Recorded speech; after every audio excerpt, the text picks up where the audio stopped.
दोस्तों बहुत कुछ हो गया है क्रिकेट की दुनिया के अंदर। सबसे पहले तो इस बारे में बात करेंगे कि शाहिद आफरीदी ने कह दिया शाहीन को भी बाहर कर दो। बड़ी ज़बरदस्त किस्म की उन्होंने भी एक तकरीर की है और भी बड़ी बातें की, उसके बारे में ये बात करेंगे। उसके अलावा पाकिस्तान क्रिकेट बोर्ड की भी प्रेस कॉन्फ्रेंस हुई जिसके अंदर वो कह रहे हैं कि हमें कोई नुकसान नहीं हो, क्योंकि इंडिया की तरफ से कुछ नैरेटिव आ रहा था जिसके अंदर ये कह रहे थे कि 50,000 करोड़ का नुकसान हो गया, पाकिस्तान घुटनों पे आ गया, सब पाकिस्तानी रो रहे हैं। इस वक्त बुरी हालत हुई। मैं उस वक्त भी वीडियो बनाने की सोच रहा था लेकिन फिर रह गई। अभी इनकी भी प्रेस कॉन्फ्रेंस होगी, उसके बारे में ये बात करेंगे कि क्या कुछ हुआ है उसके अंदर, क्या पाकिस्तान को इतना नुकसान हुआ है कि नहीं हुआ है। हम तो रो रहे हैं, हम तो बहुत ज्यादा तड़प गए हैं। खैर आज की इस एपिसोड में ये सब कुछ मिलेगा, सो चलो।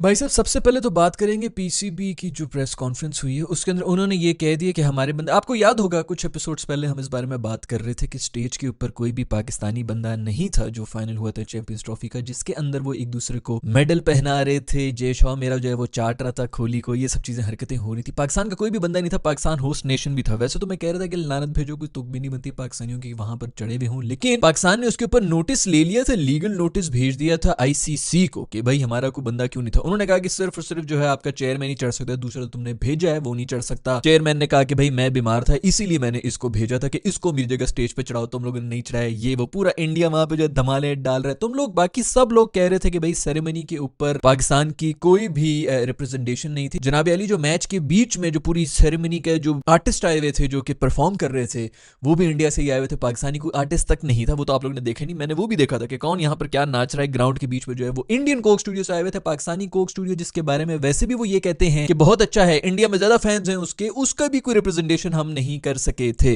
तो हर तरह से इंडिया ने हाईजैक किया हुआ था और सोने पे सुहागा कि इंडिया जीत भी गया, फाइनल भी खेले, जीत भी गए, तो बिल्कुल उनका हाईजैक करना बनता भी था, वो पूरी तरह से डिजर्विंग भी थे। खैर पाकिस्तानियों ने इसके ऊपर बड़ा जो है वो इशू बना लिया। उन्होंने कहा कि भाई हमारे बंदे को तुम लोगों ने स्टेज के ऊपर नहीं चढ़ने दिया है, हम होस्ट नेशन हैं, ये हैं वो हैं। उसके ऊपर आईसीसी ने जवाब दे दिया और उसके ऊपर ये जो पाकिस्तान बोर्ड है वो इस वक्त कह रहा है कि हम बिल्कुल भी सेटिस्फाइड नहीं है आपके इस जवाब से। इसके ऊपर मैं ये जवाब देना चाहता हूं कि दुनिया में किसी को भी कोई फर्क नहीं पड़ता, पाकिस्तान क्रिकेट बोर्ड आपको हर किसी ने जूते के ऊपर रखा हुआ है। इट्स हाई टाइम कि आप रियलाइज कर लें, किसी को कुछ फर्क नहीं पड़ रहा, वो आपको दिखा दिखा के चमाटे मार रहे हैं। ग्लोबल लेवल के ऊपर जानबूझकर वो चमाटे मार रहे हैं। जो लोगों में से पाकिस्तान हट रहा था, उसके बाद किट के ऊपर पहले शुरू हुआ था, फिर उसके बाद पहले मैच के ऊपर बग आ गई, सिर्फ लोगों के अंदर बग आई थी, वहां से निकल गया। फिर इंडिया के जो यहाँ पर नेशनल एंथम चल रहे थे, फिर उसके बाद जो हाइब्रिड मॉडल हुआ वहां पर गए, उनकी टीम भी उधर पहुंची, वो जीत के भी चले गए, आपका कोई स्टेज के ऊपर बंदा भी नहीं था। वो बता बता के वो फुर्सत के साथ आपको चंडे फेर रहे हैं, आपको समझ नहीं आ रही, आप सिर्फ अपना तमाशा बना रहे हैं। हम सेटिस्फाइड नहीं है, हम लीगल एक्शन लेंगे, ये करेंगे वो करेंगे। दुनिया में कोई भी किसी को नहीं पूछता है, जिसकी लाठी उसकी भैंस होती है। 4 साल से इन वीडियोस के अंदर मैं यही बोल रहा हूं। अगर कहीं आप जवाब दे सकते हैं, अगर दुनिया कहीं पर थोड़ी सी जिनको कुछ मैटर करता है, कोई आपका एक पॉइंट ऑफ व्यू आगे जाता है, वो ये 11 छिचोरे हैं जो ग्राउंड के अंदर उतरते हैं और वहां पर जाके जो परफॉर्मेंस दे के आते हैं। आपका जवाब सिर्फ वहां से हो सकता है। आपने ये चैंपियंस ट्रॉफी जीती होती, आपने पिछले कोई जो मैं 4 वर्ल्ड कप हो चुके हैं, मैं सिर्फ यही बोल रहा हूं भाई, इन सब का जवाब सिर्फ वर्ल्ड कप उठाने से होता है। और किसी आपको पूरी कह रहे थे सिक्योरिटी पूरी दुनिया ने यहां पर आना था अगर आप वर्ल्ड चैंपियंस होते। हर मुल्क अपनी सी टीम इसलिए नहीं भेज रहा कि उनको सिक्योरिटी कंसर्न है, उनको ये कंसर्न है कि इनके पास हम भेजें क्यों, हमारे बंदे जो हैं वो थक जाएंगे, इतनी ट्रैवलिंग करें, इतनी ख्वारी में पढ़ने की जरूरत क्या है, उनको किसी बड़ी सीरीज के लिए हमने रखा हुआ होगा। कितने साल हो गए मैं सिर्फ ये चीख रहा हूं कि मुंह के फायर नहीं चलते हैं, कहीं पर भी नहीं चलेंगे। एंड में आपके जो 11 छिचोरे प्लेयर्स परफॉर्मेंस करते हैं ग्राउंड के अंदर, वो ही सबसे बड़ा जवाब होता है। जो मर्जी बातें कर लो, जब तक आपके प्लेयर्स परफॉर्म नहीं करेंगे, ग्राउंड में उतर के मैच नहीं जीतेंगे, आपको पूरी दुनिया से सिर्फ और सिर्फ जूते ही पड़ेंगे। हम मुतमईन नहीं हैं, कोई भी किसी को भी फर्क नहीं पड़ रहा कि आप मुतमईन हैं या नहीं हैं। अब आ जाते हैं इस बात के ऊपर कि यार पाकिस्तान को 50,990 करोड़ का नुकसान हो गया, पाकिस्तान तो घुटनों के ऊपर आ गया। इंडिया ने चूंकि ट्रैवल नहीं किया था तो इसलिए चैंपियंस ट्रॉफी के सारे पैसे डूब गए। मैं पहले भी वीडियो बनाना चाह रहा था, ये किस किस्म का थर्ड क्लास और घटिया नैरेटिव है, और ये हमारे दोस्त इंडियंस ने ही फैलाया हुआ है। अब बहुत से इंडियंस नीचे भी आ जाएंगे, भाई हमें तो पता भी नहीं था। भाई तुम्हें नहीं पता ना, तुम्हारा मीडिया हाउसेस जो कर रहे हैं हमें वो पता है। 150 करोड़ की आबादी, उसके अंदर हर किसी को सब कुछ पता है कि मीडिया क्या क्या नैरेटिव पुश कर रहा है। तुम्हें नहीं पता, तुम्हारे अगले 50 तुम्हारे रिश्तेदारों को भी नहीं पता होगा, लेकिन जो मीडिया के जो आउटलेट्स हैं ना, उनकी तरफ से ये नैरेटिव पुश हो रहा है कि पाकिस्तान को 50,000 करोड़ का नुकसान हो गया, ये हो गया, और वो इसलिए हो गया क्योंकि इंडिया ने ट्रैवल नहीं किया। आज से तकरीबन 5 महीने पहले इन्हीं वीडियोस के अंदर बात कर रहे थे कि पाकिस्तान ने पूरा बजट बना के आईसीसी को दे दिया। ये आईसीसी के टूर्नामेंट्स होते होते हैं जिसके अंदर पहले बजटिंग की जाती है। जो पढ़े लिखे लोग नहीं है उनको मैं बताने की कोशिश कर रहा हूं कि जो पढ़े लिखे लोग होते हैं वो पूरा का पूरा बजट बनाते हैं, कहां कौन स्टे करेगा, उसकी रोटी क्या होती है, सिक्योरिटी पे कितने पैसे आते हैं, वो सारा का सारा प्रपोजल बना के प्रेजेंट किया जाता है, जो कि पाकिस्तान करता भी रहा है। पिछले 6 महीने से ये चल रहा था, आईसीसी की मीटिंग के अंदर बैठ के उनको यही प्रेजेंटेशन दी जाती थी कि ये खर्चे होंगे, इधर उधर ट्रैवल होगा और इतने हमें पैसे चाहिए होंगे। उसकी बेस के ऊपर बजट या अप्रूव होता है या फिर रिजेक्ट हो जाता है। तो वो अप्रूव होता है, ये पढ़े लिखे लोगों के लिए बातें हैं। बजटिंग क्या होती है, फोरकास्टिंग क्या होती है, अप्रूवल्स क्या होते हैं, रिजेक्शंस क्या होती है। तो ये बहुत पहले से 5 महीने पहले से ये सारी प्रेजेंटेशंस हो रही थी। वो जो उस वक्त हम ये लोग लड़ रहे थे ना, इधर के सारे जर्नलिस्ट लड़ रहे थे, इंडिया ने उठ के ये कह दिया कि हम तुम्हारे मुंह पे थूकते हैं, उन्होंने उठ के ये कह दिया तुम्हारे मुंह पे थूक ही नहीं सकते। ये सब बकवासें उस वक्त भी चल रही थी। उस वक्त भी मेरी वीडियोस उठा के देख लो, मैं यही कहता कि भाई इस बारे में बात ही नहीं हो रही। मीटिंग मिनट्स होते हैं, पहले एजेंडा होते हैं, एजेंडा के अंदर कहीं ये बात ही नहीं हो रही थी कि इंडिया ट्रैवल कर रहा है कि नहीं कर रहा। सिर्फ और सिर्फ एक चीज के ऊपर बात हो रही थी कि कितने बजट्स हैं, क्या है, किधर ट्रैवल करना है, स्टे किधर होना है, उसके ऊपर कितना खर्चा आएगा। वो सब चीजों के खर्चे प्रेजेंट किए गए थे, वो अप्रूव हुए थे। आईसीसी ने वहां पर जो अप्रूवल दिया हुआ था वही सारे के सारे पैसे पाकिस्तान को मिले, इन्होंने कंडक्ट कर दिया। दूसरी तरफ बात आ रही है, बहुत से हमारे जाहिल लोग ये कह रहे हैं कि भाई इन्होंने पूरा का पूरा स्टेडियम के ऊपर इतना खर्चा कर दिया। भाई स्टेडियम का खर्चा क्या आप एक टूर्नामेंट के जो टिकट्स होते हैं उससे पूरा करते हैं? मतलब यार ये तो, इसके लिए तो पढ़े लिखे होने की भी जरूरत नहीं है यार। आप एक पूरा घर बनाएं और उसके बाद जो है एक शादी के फंक्शन उधर करा दें, उसके बाद आप कहेंगे जी मेरे घर की कीमत जो है पूरी नहीं हुई। अबे यार ये पूरी इन्वेस्टमेंट होती है, एसेट बन गया आपका, ये अगले 20 से 25 साल के लिए आपका स्टेडियम बनाया गया जनाब। वैसे भी ये सारे के सारे पैसे आईसीसी ने ही दिए थे कंडक्ट कराने के, और उन्हीं को पैसे वापस भी मिल गए। जहां तक बात है हमारे स्टेडियम्स वगैरह की, तो वो अगले 20 से 25 साल इसी तरह रहेंगे, और वो आगे की प्लानिंग होती है। वो कभी भी जो है इसके पैसे नहीं देते कोई भी टूर्नामेंट वाला, या कोई भी मुल्क जो है अपने मुल्क के अंदर अगर स्टेडियम्स बना रहा होता तो ये नहीं कहता कि इस इवेंट के अंदर पैसे वापस पूरे हो जाएंगे। ये सिर्फ एक स्टेटमेंट होती है। जैसे पुराने जमाने के अंदर रोम के अंदर बड़ी बड़ी बिल्डिंग्स बनती थी ना, वो इसलिए बनती थी कि अगला बंदा जब कोई आए किसी और मुल्क से तो उसको एक स्टेटमेंट जाए कि भाई किसी सुपर पावर में आए हैं। उसी तरह क्रिकेटिंग जायंट्स जब भी इधर आए तो उनको पता लगना चाहिए कि भाई कोई जबरदस्त किस्म का क्रिकेट लविंग नेशन है जिनमें बड़ा पैसा है और ये बड़ी कोई सीरियस किस्म का माहौल है। वो सीरियसनेस लाने के लिए इसके ऊपर इन्वेस्टमेंट हो रही है। लेकिन बात वहीं पर आ जाती है कि ये सब चीजें साइड पे हो जाती है अगर आपकी टीम गंद कर रही है। आपकी टीम अच्छा खेल रही हो तो ये सब चीजें भी चल जाती हैं। जो असल फोकस है वो कहीं और होना चाहिए था। खैर वो एक अलग बात है जो मैं पहले भी कर चुका हूं। ये सारा बकवास नैरेटिव के 50,000 करोड़ का नुकसान हो गया, बिल्कुल थर्ड क्लास और झूठ है। इसी से मुझे याद है कि इस प्रेस कॉन्फ्रेंस के अंदर जो भाई हैं जो साइड पे बैठे महकमे सीएफओ हैं, ये देखें जरा इन्होंने किया क्या। बोर्ड को चैंपियंस ट्रॉफी के इनेकाद से जो मुनाफे का तखमीना है वो 3 अरब रुपए है, जबकि ये भाई ये होता है वो जिसके ऊपर मैं तकरीबन कोई 50 वीडियोस बना चुका हूं, आप लोगों से इसी बारे में बात कर चुका हूं कि सबसे बड़ा मसला ये है कि हर किसी को अपनी नौकरी की पड़ी हुई है। इस क्रिकेट टीम के अंदर भी सब नौकरियां बचा रहे हैं, जो बोर्ड के ऊपर बैठे हो भी सब नौकरियां बचा रहे हैं। इस पूरे मुल्क का मसला ही ये है कि हर किसी को अपनी नौकरी की पड़ी हुई है।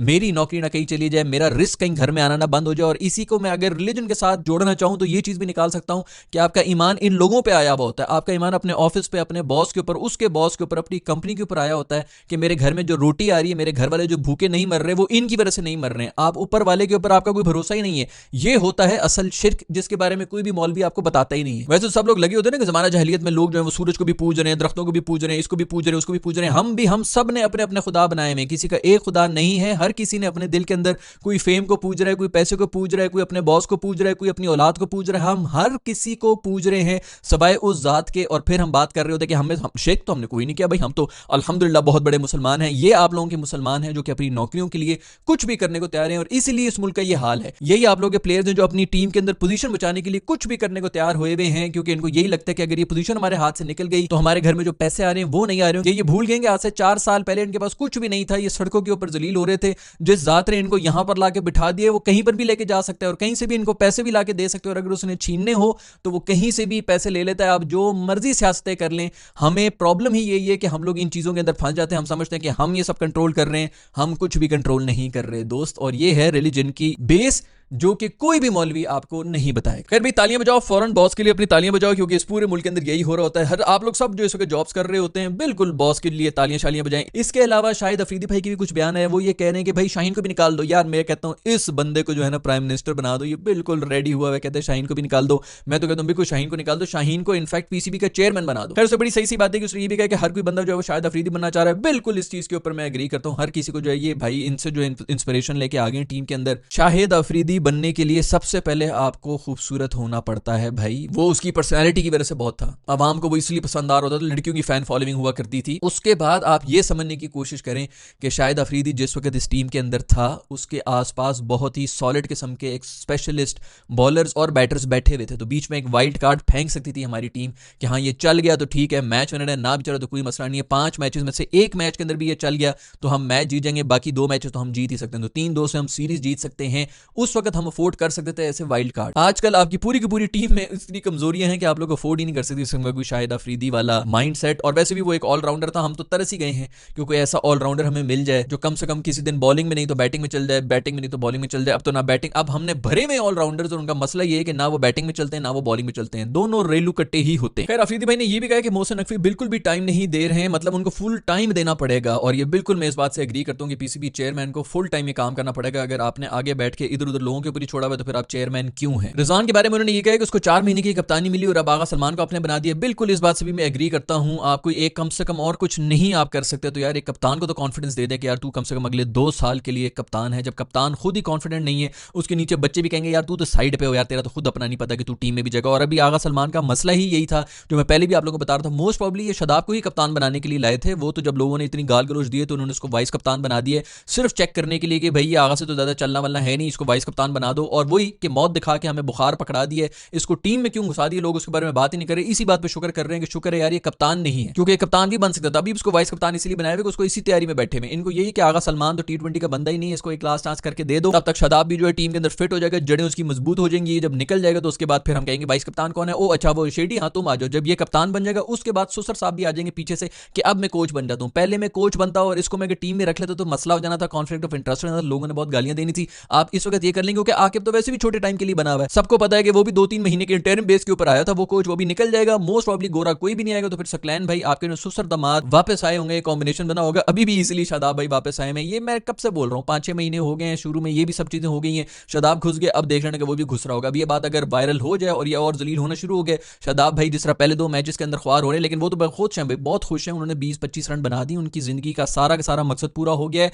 बॉलिंग के लिए कप्तान उनकी मिन्नतें कर रहा है खुदा के लिए एक ओवर करा दे, वो पीछे डर रहा है कि नहीं मैं नहीं करना, वो एज अ बैटर खेल रहा है इस वक्त आपकी टीम के अंदर। और वो पिछले पता नहीं अभी PSL आएगा इसके अंदर, आप फिर देख लेना कि वो पिंडी की फट्टा विकेट्स के ऊपर जो है वो छक्के मार मार के दोबारा से बैटर बना होगा, लोग कहेंगे हाँ यार बड़ा सॉलिड किस्म का बैटर है। खैर इस चीज के ऊपर मैं बिल्कुल एग्री करता हूँ शायद अफरीदी की कि भाई ये 3-3 4-4 महीने के लिए कप्तान बनाने की कोई तुक नहीं बनती है। अफरीदी भाई ने ये भी मेंशन किया कि हमारे जो इस वक्त बैटिंग कोच हैं वो बैट्समैन को ये सिखा रहे हैं कि ऑफ की बॉल को ऑफ पे मारना है, लेग की बॉल को लेग के ऊपर मारना है। मैं मोहम्मद यूसुफ की पिछले दिनों की वीडियो थी जिसके अंदर वो हमारे इस वक्त जो नेशनल लेवल के ऊपर बैटर्स हैं उनको ये सिखा रहे हैं, या तो जो बैटिंग टैलेंट है वो बहुत नालायक है या फिर हमारे कोचेज ही बड़े नालायक हैं जो कि इस वक्त ये सब चीजें सिखाने में लगे हुए हैं। और अगर ये चीजें हमारे प्लेयर्स को नहीं पता है तो आप देख लें कि हम किस किस्म के प्लेयर्स को नेशनल लेवल तक लेके चले गए हैं कि ऑफ की बॉल को ऑफ पे खेलना है, लेग की बॉल को लेग के ऊपर खेलना है। मतलब बेसिक जो लिटरली 11-11 साल के बच्चों को सिखाया जाता है वो अब हमारे नेशनल लेवल, 11 भी मैंने ज्यादा बोल दिए, जो बिल्कुल 10 साल से भी कम उम्र के बच्चे होते हैं उनको सबसे पहले ये चीज बताई जाती है। खैर भी और भी खबरें थी मेरे ख्याल में, वो कल हमने बात की थी कि बाबर आजम ने जो डोमेस्टिक के अंदर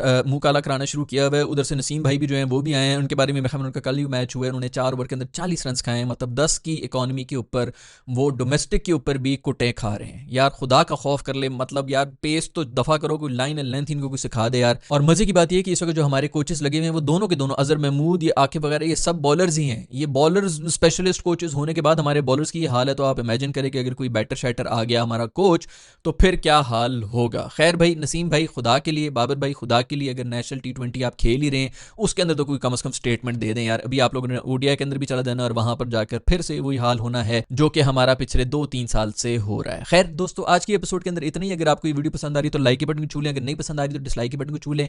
40-50% लोग देख रहे हो तो वीडियो तो सब्सक्राइब के बटन को नहीं हाथ लगाते हो भाई, इसमें से करंट नहीं आ रहा, मैंने लगा के भी चेक किया हुआ है, कुछ भी नहीं होगा, कोई आपका रोजा नहीं टूटेगा अगर आप इसको दबा देंगे लाल बटन को। इस तरह देखना ही खाली नहीं होता, ये बटन शटन में दिखाने होते ताकि यूट्यूब एल्गोरिथम को पता चलेगा चल लोगों को ये चीज पसंद भी आ रही है। तो खैर सब्सक्राइब नहीं किया तो सब्सक्राइब के बटन को दबाओ। I will see you in the next video, bye.